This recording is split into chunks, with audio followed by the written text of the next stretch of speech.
15 दिनों में निर्गुनिया पूरी तरह से स्वस्थ हो गई। मोहन की खैर खबर अब तक न मिली। निर्गुनिया ने हट करके मकान की मरम्मत लगवा दी। पीछे की टूटी दीवार पर नई मिट्टी चढ़ाई जा रही थी और वह अब करीब करीब तैयार हो चली थी। निर्गुण का खंडहर मन भी क्रमशः बनने संवरने लगा था। बस्ती में प्रायः सभी स्त्री पुरुष अपने काम पर चले जाते थे। निर्गुनिया को सूनापन मिलता है। अपनी खटोलिया पर लेटे लेटे वह अपने जीवन की घटनाओं का बाइस्कोप देखा करती है। अकेले में उसे लगता है कि मन की उमड़न के साथ उसके भीतर से एक और निर्गुनिया उभर उठती है और वही उसके मन के बाइस्कोप की अभिनेत्री बन जाती है।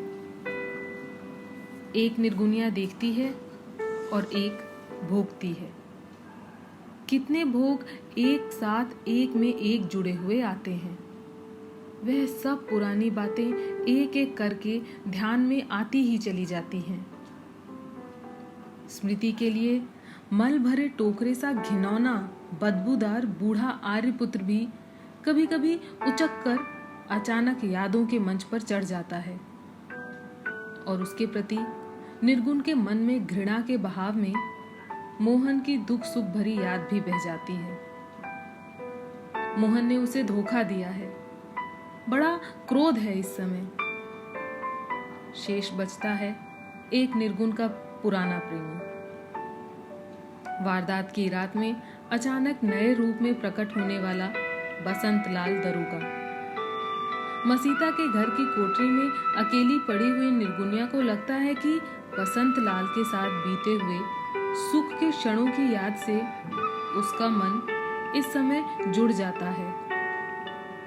लेकिन मोहना की याद के उसके साथ तन ऐसा जुड़ता है कि भोगने वाली और देखने वाली दोनों ही निर्गुण कायाएं सगुण बन जाती हैं।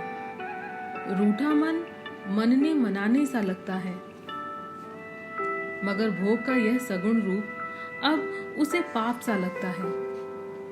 उसके मन में विभाजन आता है। निर्गुनिया सोचती है जैसे पानी में डूबने वाला आदमी एक बार उछाल मारकर ऊपर आता है, वैसे ही उसके जीवन में भी संभल जाने के लिए मानो ये एक उछाल आया है। जो हुआ सो हुआ। अब इस मेहतर जून से छुटकारा लूं, भले ही वैश्या क्यों ना बन जाऊं। बसंतु किस्मत से ही मिला है। मास्टर से उसे कभी प्यार भी था। 5 पुरुषों द्वारा भोगी जाने पर वह अपनी दृष्टि में भी अब सती नहीं रही थी। मोहन गया तो जाने दो। उसने एक सुख देकर सैकड़ों दुख भी दिए हैं। बसंत लाल के जरिए एक आध कोई मोटा सेठ फंसा लूंगी और फिर उसे अपने जादू से ऐसा बांधूंगी कि यह जन्म निभ जाएगा। उससे न निभेगा तो कोई और मिल जाएगा। वैश्या तो हूं ही। लेकिन वैश्या के अंदर मातृत्व भी पनप रहा है। ये सब ढकोसला है। रंडी की माँ को तरह कोई इज्जत न देगा। वह हर हाल में रंडी ही रहेगी। अम्मा के घर में भी तो उसके माता बनने की संभावनाएं उदित हुई थीं। भूत और वर्तमान के दुख गर्भ बहुत देर तक मानो तराजू के तुलते रहे। निर्गुनिया करवटें बदलती रहीं। अभागी को किसी भी करवट चैन न मिलता था। मसीता का घर 8 ही 10 दिनों में बन चुनकर रौनकदार हो गया, पर निर्गुनिया का मन और भी खंडहर हो गया। उसे चैन ही नहीं था। एक जान बसंतु में, एक जान मोहन में, एक अपने में और एक अपने गर्भ में। लाख दुख देने के बावजूद, तत्कालिक क्रोध के बावजूद मोहना निर्गुनिया को अपने मन के बहुत पास लगता था। यह सच है कि मोहन ने निर्गुनिया के ब्राह्मणत्व पर अपना महतरत्व लादा। उसकी अहंता को कुचल कुचल कर धूल में मिला दिया। पर बसंतलाल दरोगा तो उससे कुछ भी नहीं बना पाया। बसंतलाल अपने ढंग की वेश्या था, निगोड़ा साला। पैसों के लिए अम्मा की सेवा करता था और तृप्ति के लिए मेरी देह निचोड़ता था, वह भी अम्मा से पाई हुई रिश्वत के तौर पर। हाय, इस देह के भोग ने ही उसे जीवन के सारे नारकीय भोग भुगवा दिए। निर्गुनिया चेत, उबर, इससे उबर। नाना से कथा में सुना था ना कितनी बार, मन के मिथ्या मोह प्राणियों को अपने लुभावने माया जाल में फंसाकर नचाते हैं। हर सुंदर फूल एक न एक दिन मुरझाता है और असुंदर बन जाता है। सुंदर है केवल मेघ श्याम मनमोहन, अखंड, अछेद, अभेद, अनंत श्री राम। भाग चल निर्गुनिया, भाग चल, उछाल मिला है, उद्धार कर ले अपना। जा जा, भाग जा यहाँ से, भाग भाग भाग यहाँ से। लेकिन कहाँ भागे? उसके जीवन में 3 बार 3 तरह की दुनियाएं बदल चुकी हैं, पर तन मोहन को छोड़कर अभी मनमोहन के ध्यान में भजा ही नहीं आता। मन अभी तक तन का गुलाम है, अपना स्वामी ही नहीं बना। अपना घर फिर से बनता देखकर मसीताराम के मन में कितना उत्साह है, वह फूला नहीं समाता है। घर बन चुका, 2-4 बर्तन भांडे, 3 कनस्तर भी आ गए हैं। घर के चूल्हे पर फिर से तवा चढ़ने लगा है। बस्ती भर की सारी औरतों से मेल जोल, साहब सलामत भी गुल्लन की बदौलत धीरे धीरे हो गई हैं। यंग क्रिश्चियन लीग के मोहन के कई साथी इसी बस्ती में रहते हैं। डैनियल, मंगरू और गंगाराम के परिवार इसी टोले में हैं। सबसे परिचय हुआ। निर्गुनिया ने 20 बार अपने संबंध में झूठ बोला। बातों के इशारे से 20 बार उसने खुद को मोहन की मीरा बनाकर दुनिया को दर्शाया। 20 बार छोटे से समाज में सराही गई। निर्गुण को लगा कि इस समाज में उसका व्यक्तित्व उठ रहा है। उसने अपने जीवन में पहली बार स्वतंत्रता का आभास पाया, लेकिन क्षणिक संतोष में उसके भीतर वाले असंतोष का स्थायित्व वैसा ही वैसा अडिग बना रहा। कहीं चैन नहीं। मोहन दगाबाज की याद भी बराबर आती है। बसंतु दरोगा से मिलने की इच्छा भी जागती है, और इन सब से दूर जाकर कभी कभी मीरा के मोहन को भजने की धुन भी समाती है, लेकिन वह अधिक टिकाऊ सिद्ध नहीं होती।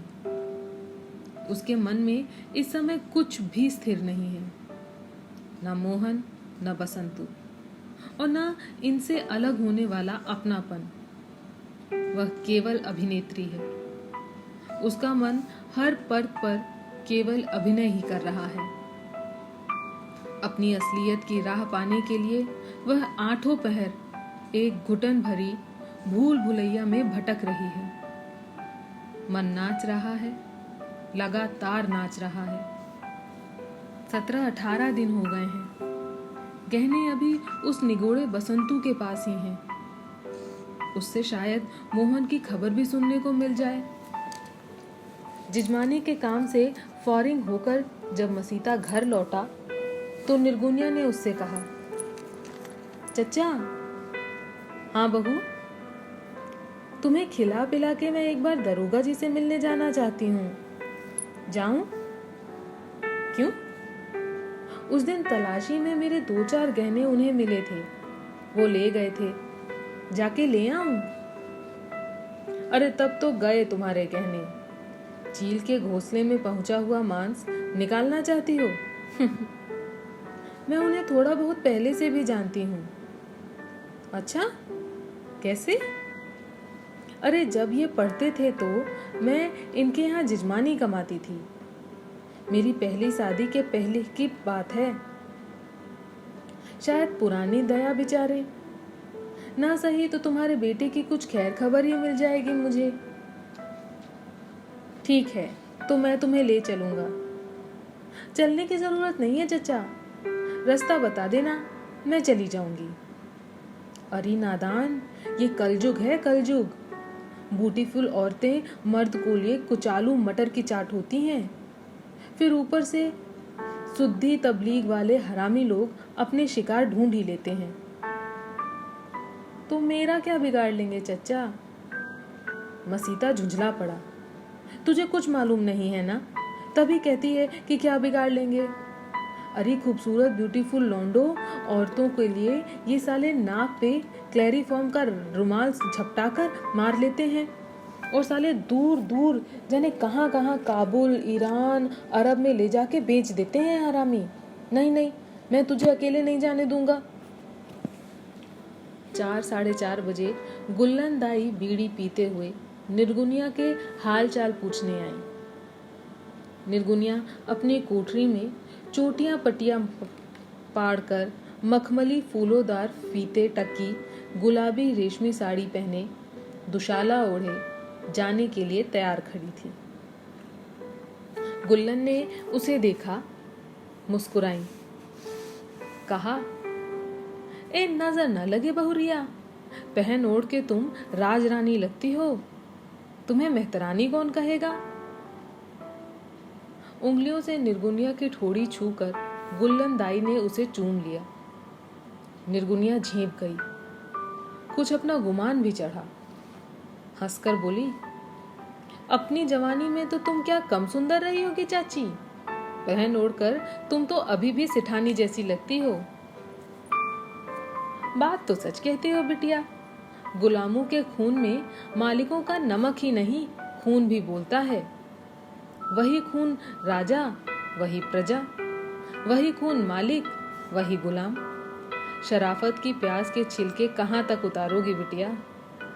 मैंने मसीता से दोपहर में सब कुछ सुन लिया है, लेकिन एक बात समझाए देती हूँ कि पुलिस की कौम अपनी लालच तो पूरी करेगी ही, इसलिए पहले गहने लेना, तब उसकी लालच पूरी करना, समझी। सुनकर निर्गुनिया को धक्का लगा। उसका सोया हुआ तेज जाग उठा।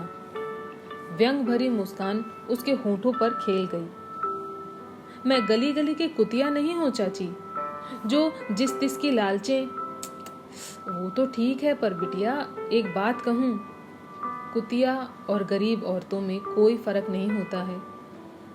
हमारी आबरू को ये बड़े आदमी आबरू नहीं समझते। अगर तुम मन में यह ठान कर जा रही हो तो तुम्हारा जाना बेकार है, मैं कह देती हूँ। निर्गुनिया हंसी। गुल्लन के दोनों कंधों पर हाथ रखकर कहा, कटखने दांतों की कीड़े कड़ी पहरेदारी में भी जबान चलती ही जाती है चाची, घबराती क्यों हो। गुल्लन की तजुर्बेकार आंखों ने उसकी आंखों में घूरकर उसके सयानेपन की थाह भांपी। फिर हंसकर उसकी कमर के अपने दोनों हाथ से दबाकर आंखें नीचे करके कहा, समझी, आज समोसा कल बोसा, ये वाला लटका चलाओगी ना रानी, खुदा करे तुम्हारी मनचाही बात पूरी हो।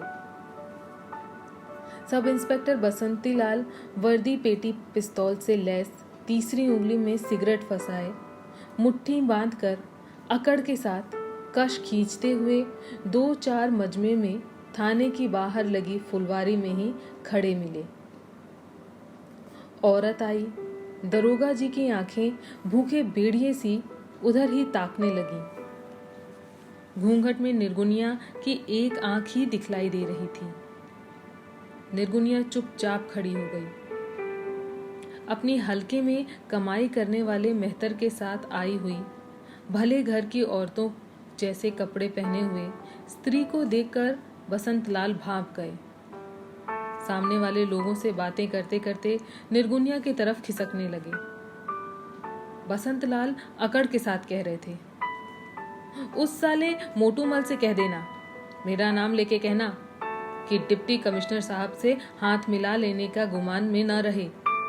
ज्यादा अकड़ेगा तो मैं आज ही रात उसके घर में बम बनाने के मसाले के साथ साथ चोरी रेवोल्यूशन पकड़ लूंगा। साले को राय साहब पाने का सपना धरा का धरा रह जाएगा, बता देता हूँ। नहीं नहीं नहीं दरोगा जी, लाला जी आपकी बात से जरा भी बाहर नहीं है। भगवान कसम आपको यकीन दिलाता हूँ। मैं ये कुछ नहीं जानता। इस वक्त 5 बज रहे हैं, 10 मिनट कम ही सही। ठीक 7:15 तक अगर मेरे पास यह रिपोर्ट न पहुंच गई कि अफसर बेगम के यहाँ केवल सवेरे कुड़की नहीं आएगी और लाला ने अफसर बेगम को कर्ज की पूरी भरपाई की रसीद नहीं भेजी, तो आज रात ठीक 7:45 बजे से 8 बजे के भीतर मैं उस साले लाला गोवर्धन की इज्जत को गुड़ गोबर ही बना डालूंगा। खिसियाई हुई आवाज में दूसरे ने जवाब दिया, आप बेकार ही शक कर रहे हैं दरोगा जी। लाला जी आपकी बात से कभी भी बाहर नहीं जा सकते। वैसे कोई शिकायत नहीं करता हूँ। अफसर बेगम वसीकेदार हैं, खानदानी हैं, सब बातें हैं। मगर तुम्हारे उस साले तंबाकू के पिंडे गोबर मल की हवस पूरी नहीं की। साला शरीफ औरतों की इज्जत पर डाका डालना चाहता था। अब उस गरीब शरीफ जादी को कुर्की नीलामी से धमका के बस में करेगा। कह देना साले से कि उसके खानदान की औरतों को मेहतरों से जाओ भाग जाओ साले, भाग जाओ। दोनों आदमी चले गए। बसंत लाल ने वीर सिकंदर की तरह अकड़ कर कश खींचा और पास खिसक आए। पूछा, कौन है आप? जवाब में घूंघट उठकर चेहरे का साइबान बन गया। बसंत लाल मुस्कुराए, एक हल्का सा कश खींचकर सिगरेट फेंक दी। पास आकर कहा, तुम्हें देखने के लिए मैं तरस रहा था निर्गुण, आओ भीतर चले। फिर दूर खड़े मसीता से कहा, ओबे इधर आ, तू क्यों आया है? जी ये मेरी बहू है, हुजूर की सलामतियां रहे, चोला मगन रहे सरकार का। ये तेरी बहू कब से बन गई रे हरामी? वो मोहना का मामा हुजूर रिश्ते में मेरा साला है। मोहना? वो तो साला डाकू बन गया, वहीदा की टोली में है। मेरे पास रिपोर्ट आ चुकी है। निर्गुनिया का घूंघट वाला चेहरा झुक गया। ये हरकत दरोगा जी ने अपनी पैनी आंखों से देखी। पतलून की एक जेब में हाथ डाला, नोट निकले, दूसरी में रोजगारी थी।